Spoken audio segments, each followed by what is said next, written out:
Hello everyone, this side मोहित बसीन here. बहुत बहुत स्वागत है आपका हमारे यूट्यूब चैनल के ऊपर। और आज हम बात करने वाले एमपी बीएससी नर्सिंग के बारे में। जी हाँ, मध्य प्रदेश बीएससी नर्सिंग में आप एडमिशन क्या से ले सकते हैं, क्या एलिजिबिलिटी होगी, कितनी आपको फ़ी पे करनी पड़ेगी, कौन से कॉलेजेस होते हैं, कितनी सीट्स हैं, कितना गवर्नमेंट कॉलेज है, क्या सिलेबस होने वाला है, सारा कुछ आज हम इस वीडियो के अंदर डिस्कस करने वाले हैं। कब आपके फॉर्म निकलेंगे, फॉर्म में आपको कितनी कैटेगरी वालों को कितने नंबर में ला के सीट मिलेगी, कौन सी सीट लेनी चाहिए, कौन सी सीट लेनी चाहिए, सारी की सारी चीज़ें जो आज हम इस वीडियो के अंदर डिस्कस करने वाले हैं। लेकिन उससे पहले हमारी एक छोटी सी रिक्वेस्ट है, आप हमारे चैनल को सब्सक्राइब जरूर कर दें। तो सबसे पहले चलो शुरू करते हैं हम एमपी बीएससी नर्सिंग की एडमिशन को लेकर।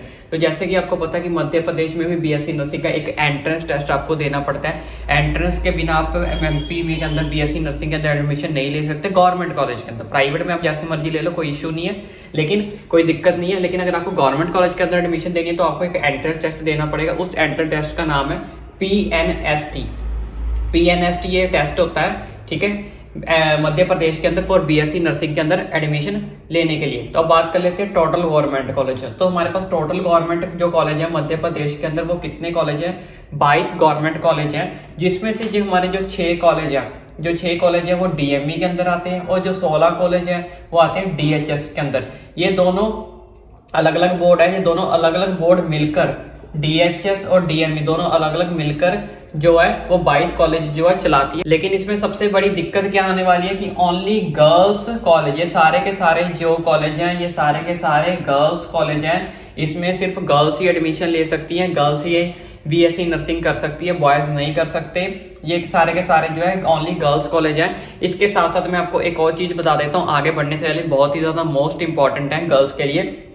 अगर जितनी भी लड़कियां हैं, ठीक है, वो गवर्नमेंट कॉलेज के अंदर एडमिशन ले लेती हैं, अगर वो गवर्नमेंट कॉलेज के अंदर एडमिशन ले लेती हैं तो सरकार की तरफ से उन्हें एडमिशन के साथ साथ जब उनकी ग्रेजुएशन डिग्री कंप्लीट हो जाएगी तो उन्हें गवर्नमेंट जॉब भी दी जाएगी। जी हाँ, आपको गवर्नमेंट जो है वो जॉब भी दी जाएगी, गवर्नमेंट जॉब। बहुत सारे बच्चों को इस चीज़ के बारे में पता नहीं है, तो इसलिए मैं बता रहा हूँ कि अगर आपने बीएससी नर्सिंग के अंदर सरकारी कॉलेज में एडमिशन ले ली तो जैसे ही आपकी ग्रेजुएशन डिग्री कंप्लीट हो जाएगी तो सरकार की तरफ से आपको गवर्नमेंट जॉब भी दी जाएगी। गवर्नमेंट जॉब उन्हीं बच्चों को मिलेगी जो गवर्नमेंट कॉलेज के अंदर एडमिशन लेंगे, जिनका गवर्नमेंट टेस्ट क्लियर होगा। तो एक तरह से ये आपकी एडमिशन नहीं है, गवर्नमेंट कॉलेज के सीधे सीधे जो है आपको सरकारी नौकरी दी जा रही है। सरकार की तरफ से सीधी सीधी सरकारी नौकरी है। 70-80 हज़ार आपको तनख्वाह मिलेगी, सैलरी होगी आपकी, तो वेतन होगा। तो उस चीज़ को आप आराम से यूज़ कर सकते हो, आराम से रह सकते हो। तो गवर्नमेंट कॉलेज मध्य प्रदेश ही एक ऐसा राज्य है जो ये योजना को लागू करता है, और इस चीज़ का बहुत ज़्यादा बच्चे जो फ़ायदा उठा सकते हैं और उठाना भी चाहिए। एक बार बस थोड़ा बहुत पढ़ लो, जितना पढ़ सकते हो एक बार में, तो सीधी की सीधी आपको सरकारी जो है जॉब मिल जाएगी बीएससी नर्सिंग के अंदर। तो बच्चों ये बहुत खास चीज़ है जो मध्य प्रदेश आपको देता है। मध्य प्रदेश में ही ऐसा होता है और किसी राज्य में ऐसा नहीं होता। तो इस चीज़ का बेनिफिट लो, फ़ायदा लो कि एक बार अगर आपने गवर्नमेंट कॉलेज के अंदर सीट ले ली तो सीधी की सीधी आपको सरकारी नौकरी जो है वो मिल जाएगी। अब बात करते हैं एलिजिबिलिटी की। एलिजिबिलिटी क्या है, ये बीएससी नर्सिंग कौन कौन से बच्चे दे सकते हैं? तो मध्य प्रदेश सरकार ने बीएससी नर्सिंग के लिए पीसीबी रखी है, यानी कि अगर आपने जो 12वीं पास कर ली है या फिर अभी अभी आप 12वीं में पास करने वाले हो, अगर अभी आपने जैसे 12वीं के एग्जाम दिए हैं या फिर आप 12वीं पिछले साल भी अगर आपने कर लिया तो भी आप इस एग्जाम को, इस पेपर को दे सकते हो। लेकिन शर्त क्या है, पीसीबी, यानी कि आपके पास फिजिक्स भी होनी चाहिए, केमिस्ट्री होनी चाहिए, बायोलॉजी, मतलब आप साइंस स्ट्रीम के स्टूडेंट होने चाहिए पीसीबी के साथ, यानी कि आपके पास पीसीबी होनी चाहिए। और साइंस स्ट्रीम वाले पीसीबी, फिजिक्स केमिस्ट्री बायोलॉजी वाले ये पेपर को भर सकते हैं, ये वाला एग्जाम दे सकते हैं। अब बात करते हैं नेक्स्ट और कुछ चीज़ों की, सिलेबस के बारे में, फी के बारे में, पोस्ट के बारे में। और अब बात करते हैं फॉर्म को लेकर कि इनका फॉर्म कब आता है, कैसे भरना है, क्या क्या एलिजिबिलिटी, तो मैंने आपको बता दी, और कुछ जो बातें रहती है सारे कुछ बताने वाला हूँ। तो पहले बात कर लेते हैं फॉर्म की। तो इनका जो फॉर्म है, इन 1 ईयर 2 टाइम्स, एक साल में जो मध्य प्रदेश है वो 2 बार फॉर्म निकालता है, एक साल में 2 बार आप फॉर्म भर सकते हो। और पहला जो फॉर्म है वो फरवरी और मार्च में जा चुका है। जैसे अभी जो वीडियो मैंने बनाई है वो अप्रैल में बनाई है, तो अभी जो फॉर्म है पिछले फरवरी जो मार्च में चल रहा है, उसमें कुछ बच्चे एग्जाम्स की प्रेपरेशन कर रहे थे, 12th के एग्जाम दे रहे थे, उसमें जो बच्चे नहीं भर पाए तो कोई बात नहीं, अभी अगस्त में दोबारा से फॉर्म निकलेगा। जिन्होंने फरवरी मार्च में फॉर्म फिल किया था उनका जो एग्जाम है अभी जून में होगा, और जो अभी अगस्त में फॉर्म फिल करेंगे उनका जो एग्जाम है वो सितंबर में होने वाला है। तो जब फॉर्म निकलेगा हम आपको वीडियो बना के बता देंगे कि फॉर्म निकल गया है, आपको कैसे भरना है, क्या करना है, क्या नहीं करना। तो तब तक आप हमारे चैनल को सब्सक्राइब कर दें, आपको नोटिफिकेशन मिल जाएगी जैसे ही फॉर्म निकलेगा। तो चैनल को सब्सक्राइब करना ना भूलें। अब बात करते हैं पेपर पैटर्न का। पेपर पैटर्न क्या होने वाला है इनका? पेपर पैटर्न में इनके हमारे पास 4 सब्जेक्ट होने चाहिए, बायोलॉजी, केमिस्ट्री, फिजिक्स और साथ में इंग्लिश। जो आपकी बायोलॉजी है वो 60 मार्क्स की आएगी, केमिस्ट्री आपकी 30 मार्क्स की आनी है, फिजिक्स भी आपकी 30 मार्क्स की आनी है और इंग्लिश भी आपकी 30 मार्क्स की आनी है। देखो इसमें सबसे ज़्यादा जो आपकी क्या आ रही है, बायोलॉजी आ रही है। अगर इसमें क्या है, बायोलॉजी सबसे ज़्यादा आ रही है, तो बायोलॉजी की प्रिपरेशन अच्छे से करना। और दूसरी बात, इसमें आप इंग्लिश और हिंदी मीडियम दोनों में पेपर पैटर्न दे सकते हो, इंग्लिश वाले भी दे सकते हो, हिंदी वाले भी दे सकते हो, दोनों में पेपर आएगा। इंग्लिश वाले इंग्लिश में दे, हिंदी वाले हिंदी में दे। ये सबसे बड़ी बात है कि आप दोनों पैटर्न में पेपर दे सकते हो, हिंदी में भी और इंग्लिश में भी। अब पढ़ना क्या है, 11th की और 12th की आप एनसीईआरटी कर लीजिए, आराम से पेपर आपका क्लियर हो जाएगा, कोई बड़ी दिक्कत वाली बात नहीं है और आराम से आप इस पेपर को दे सकते हो। 11th की और 12th की एनसीईआरटी को डीपली पढ़ लो। अगर आपको इंस्टीट्यूट कोचिंग, अगर आपको एक्स्ट्रा बुक्स है तो एक्स्ट्रा बुक्स ले लो। जिसके पास एक्स्ट्रा बुक्स नहीं है या वो कोई भी इंस्टीट्यूट कोचिंग में नहीं जाता, वो आराम से 11th और 12th की एनसीईआरटी पढ़ ले। और जो स्टेट बोर्ड वाले, एमपी स्टेट बोर्ड वाले हैं,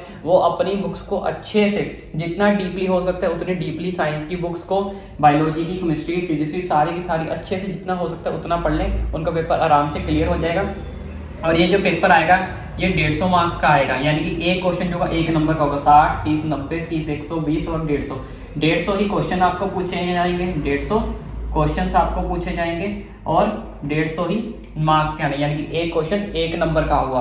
और इसमें सबसे बड़ी बात जो मैं अभी आपको बताने वाला हूँ, नो नेगेटिव मार्किंग, कि कोई भी जो है नेगेटिव मार्किंग नहीं होगी। तो इस जिसकी वजह से आप सारे के सारे जो क्वेश्चन है इसमें कर सकते हैं। 150 क्वेश्चन आएगा, 150 का 150 क्वेश्चन आराम से करो, कोई नेगेटिव मार्किंग आपकी नहीं होगी, सारे के सारे क्वेश्चन आप करके आना।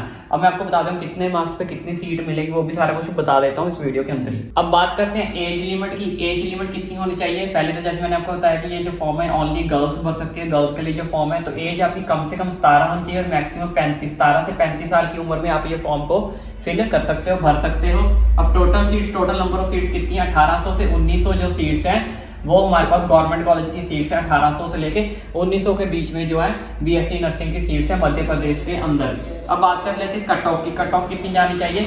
सरकार की तरफ से जो गाइडलाइन है, ये सरकार का मानना है कि 45% जो है बच्चे पास हो जाए। जनरल वाले तो उनको सीट मिल जाएगी, ओबीसी एससी वाले जो 40% नंबर लेकर अगर पास होते हैं तो उनको सीट मिल जाएगी। अब 150 नंबर का 45% निकाल लेना, 45% कितना बनता है? तो इनका 40%। लेकिन मैं कहूँगा कि इस कैटेगरी के इनके थ्रू मत जाएं, क्योंकि ये कंपटीशन जो है बहुत ज़्यादा टफ है। इतने में आपको सीट नहीं मिलने वाली, क्योंकि इस जो डाटा निकल कर हमारे पास आया है, जनरल और यूआर के लिए कम से कम आपको 90 से 100 नंबर लेना पड़ेगा।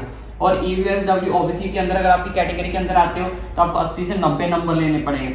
एससी एसटी वालों को 70 से 80 नंबर लेने वाले और पीडब्ल्यूडी वाले को 60 से 70 नंबर जो है लेने पड़ेंगे। तो इसके थ्रू आप ना ही तैयारी करें तो ज़्यादा अच्छा है कि 45% मेरे नंबर आ गए तो मुझे सीट मिल जाएगी। एससी ओबीसी वाले अगर 40% नंबर आ गए तो मुझे सीट मिल जाएगी, तो इसके थ्रू ना जाएं। इतने नंबर्स अगर आपको लाते हो तब आपको जाके आपकी जो सीट्स है वो कंफर्म होंगी। इतने नंबर की तैयारी जो है एग्जाम के अंदर करके जाना है। जनरल यूआर वाले 90 से 100 नंबर के बीच में अगर आपके नंबर रहते हैं तो आपको सीट मिलने के ज़्यादा चांसेस हैं। तो इस डाटा के थ्रू आप अपनी तैयारी जो है कर सकते हैं। मैंने आपको ऑलरेडी बता दिया, अगर आप कोचिंग वगैरह नहीं लेते हो तो अपनी एनसीईआरटी या स्टेट बुक्स जो भी आपके पास है उसको डीपली अच्छे से जितना हो सकता है पढ़ सकते हो, क्योंकि कोई नेगेटिव मार्किंग नहीं होने वाली है। तो जितना है उसको डीपली पढ़ सकते हो उसको पढ़ लो, आपका टेस्ट जो है आराम से क्लियर हो जाएगा।